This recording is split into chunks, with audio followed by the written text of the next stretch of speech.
पहाड़ टीवी और मैं हूं आपके साथ स्मिता पटवार। चलिए रुक करेंगे उत्तराखंड की तमाम बड़ी खबरों का, लेकिन उससे पहले एक नजर आज की हेडलाइंस पर।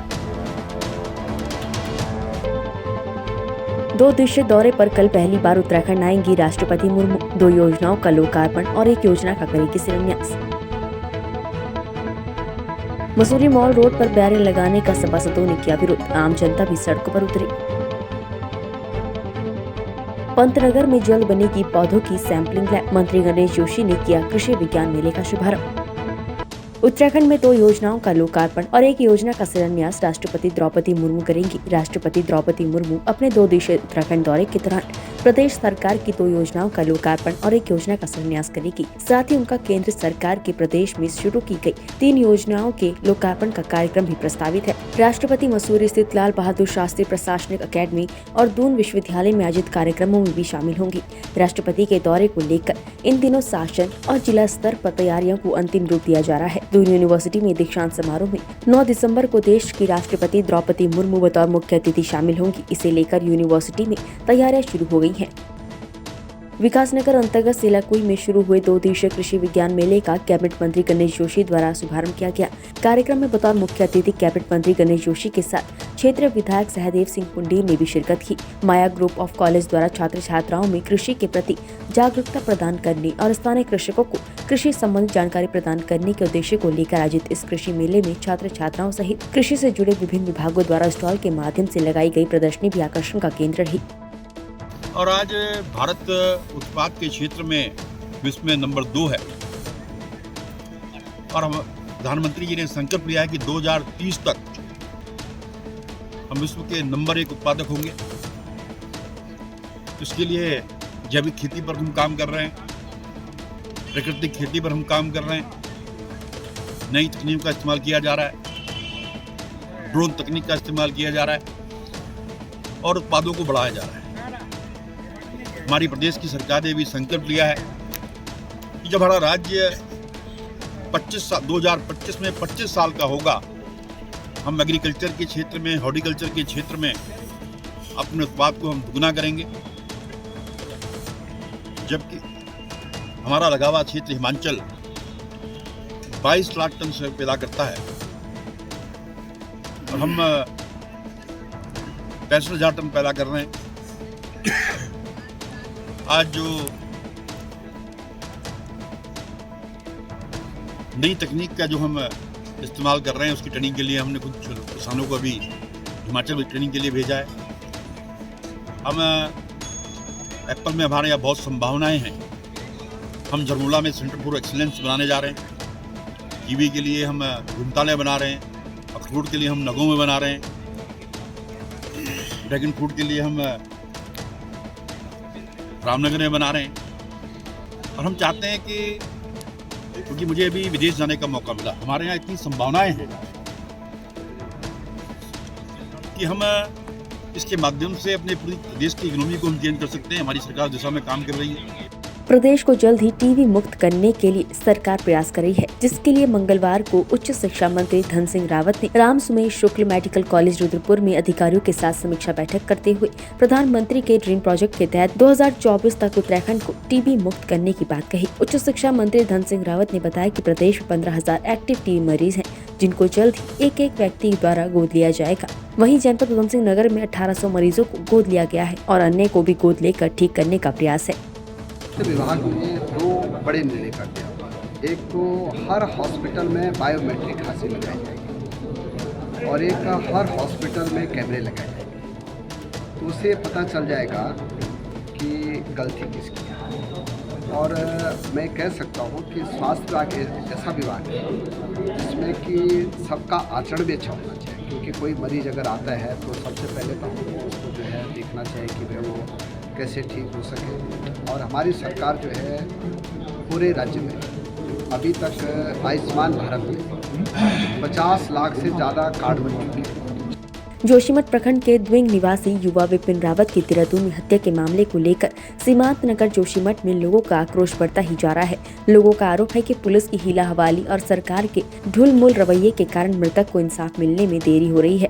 मंगलवार को नगर के श्रीराम चौराहे पर व्यापार संघ ने प्रदेश में बिगड़ती कानून व्यवस्था को लेकर प्रदेश सरकार और पुलिस प्रशासन का पुतला जलाया। व्यापारियों ने कहा कि प्रदेश में हत्या जैसे जघन्य अपराधों में पिछले 1-2 वर्षों में तेजी आई है, लेकिन प्रदेश सरकार मात्र खाना पूर्ति कर रही है। देखो, एक तो उत्तराखंड सरकार की जो कानून नीति है वो बहुत बेकार हो चुकी है। जिस प्रकार से हमारे क्षेत्र के आदमी को विपिन अरोड़ा द्वारा मारा गया है, उसकी कोई भी प्रशासन द्वारा उसकी मदद नहीं की गई है, जबकि समय पर रहते हुए विपिन अरोड़ा का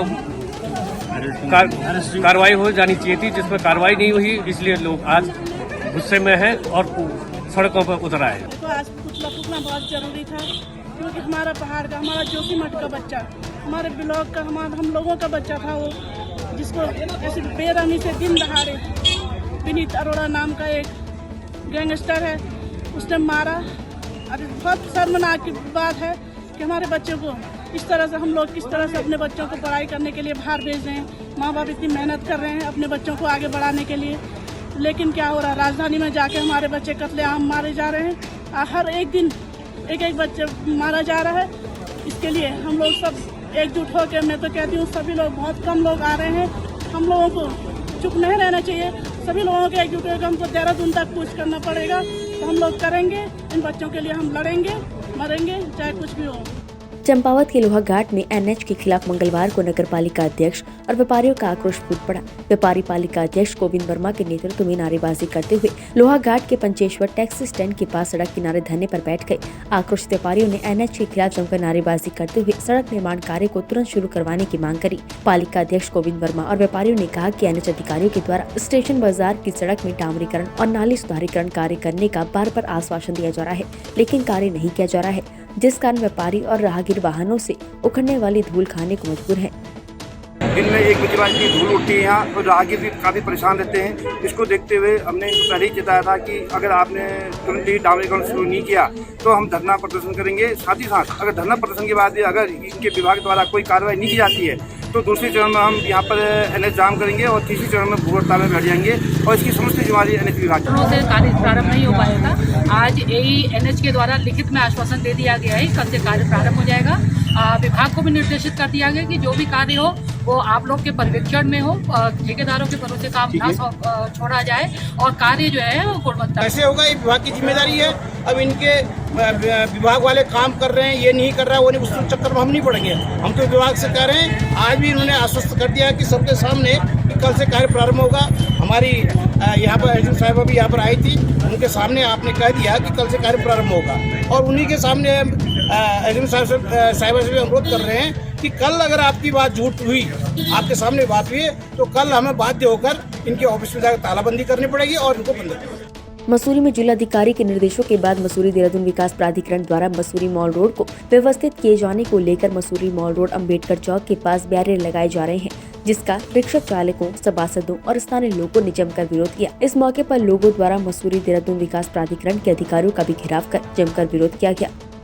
काम कर रही है वर्तमान में नगर पालिका अध्यक्ष है, ये किस तरीके से काम कर रहे हैं हमें समझ में नहीं आ रहा। आप देखिए यहाँ पे सारे सभासद आगे कह रहे हैं कि हमारे ना ये बोर्ड में आया और ना हमें इसका संज्ञान है, लेकिन नगर पालिका एमडीडी से मिलकर किस तरीके से यहाँ के लोगों का सांस घोटने में लगी हुई है वो आप देख रहे हैं।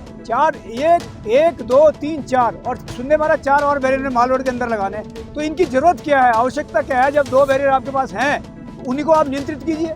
तो ये कहीं ना कहीं ये बहुत बड़ा भ्रष्टाचार है, गरीबों के खिलाफ बहुत बड़ी साजिश है, रिक्शे वालों को खत्म करने की साजिश है। इसके पीछे जिस तरीके से नगर पालिका ने झूलाघर बेच दिया, कंपनी बाग बेच दिया, ट्रॉली बेच दी, इको बैरियर बेच दिया, उसी तरीके से माल रोड को बेचने की बहुत बड़ी साजिश है। आपके माध्यम से कहना चाहूँगा कि आज नगर पालिका के जो दोनों बोर्ड हैं, जो गेट हैं, उस पर जो है सवाई होटल का बोर्ड लगा हुआ है, तो वो सवाई को ये पूरी माल रोड बिक चुकी है और इसी के तहत ये सारा का सारा काम हो रहा है। हम इसका पुरजोर विरोध। जो हमारा दुर्भाग्य है ना, वो पालिका अध्यक्ष ने अपने आप को ये समझ लिया कि पूरी बोर्ड मैं ही हूँ, तो मैं ही सर्वे सर्वा हूँ, मैं जो निर्णय लूंगा वो मान्य है। वो डीएम के साथ बैठ के, एमडीडीए के साथ बैठ के खुद ही निर्णय ले लेते हैं जो कि दुर्भाग्यपूर्ण है। इससे साफ साफ भ्रष्टाचार की बू आती है। अगर आपको यातायात मैनेज करना है तो आपको अपने दोनों बैरियर पे ईमानदारी से फोकस होकर काम करना चाहिए कि कैसे हमें इसका संचालन तरीके से करना है कि गाड़ियां अंदर ना जाए। बीच बीच में बैरियर लगा के आपके पास कोई रूपरेखा, कोई नीति नहीं है कि जो रिक्शा चालक है, जो हमारा टूरिस्ट आता है, रिक्शा पे बैठ के जाता है, आप रिक्शा चालकों की रोजी रोटी भी छीन रहे हैं। आपने टूरिस्ट के लिए भी कोई योजना नहीं है। आप पहले निर्माण करते हैं, फिर निर्माण को तोड़ दिया जाता है। आप सरकारी धन का भी दुरुपयोग करते हैं। ये बहुत ही दुर्भाग्यपूर्ण है और मैं इसका विरोध करती हूँ। पालिका का दायित्व है कि वो मसूरी शहर के नागरिकों के हितों की रक्षा करे, लेकिन इनकी गतिविधियों और कार्यों से ऐसा लगता है कि मसूरी के नागरिकों के हित के बजाय ये अपने हित साधने में लगे हैं। ये बुलान लगाने का जो काम है, ये एक तरह से रिक्शा मजदूर और मसूरी के गरीब जो व्यापारी लोग हैं उनका उत्पीड़न का काम नजर आता है। यदि नगर पालिका मसूरी को गाड़ियों का आवागमन रोकना था तो माल रोड के जो एंट्रेंस हैं, प्रवेश द्वार हैं, वहां पर सख्ती होनी चाहिए और वहां पर गाड़ियों के आवागमन को नियंत्रित किया जाना चाहिए था। लेकिन अपने किसी ठेकेदार को बुलान लगाने का ठेका देना था तो 8-10 लाख का ठेका दे करके अपने ठेकेदार को जो है उसको ठेका दे करके ये बुलान लगाने का काम है। और जैसे नगर पालिका के बोर्ड में ये बुलान लगाने का कोई प्रस्ताव पास नहीं हुआ है तो नगर पालिका अध्यक्ष लगता ऐसा है कि मसूरी का सर्वे सर्वा बन करके जहां उनकी मर्जी आई, जहां सड़क पर दुकानें बनाने का काम हुआ, जहां पे और दूसरे कार्य करने का काम हुआ, उसमें नगर पालिका अध्यक्ष मनमानी से निर्णय ले रहे हैं और पालिका बोर्ड की अवमानना कर रहे हैं। रामनगर हल्द्वानी नेशनल हाईवे पर दिन के वक्त अचानक विशालकाय हाथी आने से वहां मौजूद लोगों में अफरा तफरी मच गई। देखते ही देखते काफी देर तक हाथी बीच सड़क में खड़ा रहा और यातायात दोनों ओर बाधित हो गया। इतना ही नहीं, वहां से गुजरने वाली गाड़ियों पर और हमला करने का प्रयास भी किया, लेकिन वहां मौजूद वाहन चालकों ने समझदारी दिखाते हुए गाड़ियां मोड़ ली। वन विभाग के अधिकारी DFO कुंदन कुमार का कहना है कि सड़क पर हाथी आने की सूचना मिली थी, जिसके बाद वन विभाग को अलर्ट कर दिया गया है, साथ ही गश्त बढ़ाई जा रही है। चमोली के नारायण बगड़ विकासखंड सभागार में मंगलवार को आयोजित तहसील दिवस के मौके पर सड़क, शिक्षा और बिजली से जुड़े मुद्दे छाए रहे। अपर जिलाधिकारी अभिषेक त्रिपाठी की अध्यक्षता में आयोजित तहसील दिवस में जहां स्थानीय लोगों और जनप्रतिनिधियों ने अपनी शिकायत दर्ज की, वहीं PMGSY की बदहाल सड़कों की शिकायतें सदन का मुख्य मुद्दा रही।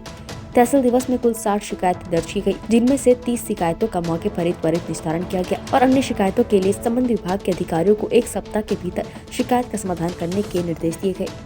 60 के आसपास शिकायतें प्राप्त हुई हैं और इसमें सबसे अधिक PMGSY की लगभग 13 शिकायतें और आपके हाइडल की और PWD की 7 शिकायतें थी और अधिकतर शिकायतों में ये प्रयास किया गया कि तत्काल मौके पर ही निस्तारण किया जा सके, जो कि मौके पर निस्तारित होने वाली हैं। इसमें लगभग 30 के लगभग शिकायतें हैं जिनका मौके पर ही निस्तारण किया गया है और शेष शिकायतों के लिए संबंधित अधिकारियों को 1 हफ्ता, 10 दिन या 15 दिन जैसी भी जिसकी समस्या है उसके अनुसार समय दिया गया है और उतने दिन के पश्चात उन विभागों से आख्या ली जाएगी कि उन्होंने वो कार्य पूर्ण कर दिया है या नहीं किया। उत्तराखंड की तमाम बड़ी खबरों में फिलहाल इतना ही। बाकी खबरों के लिए देखते रहिए पहाड़ TV। नमस्कार।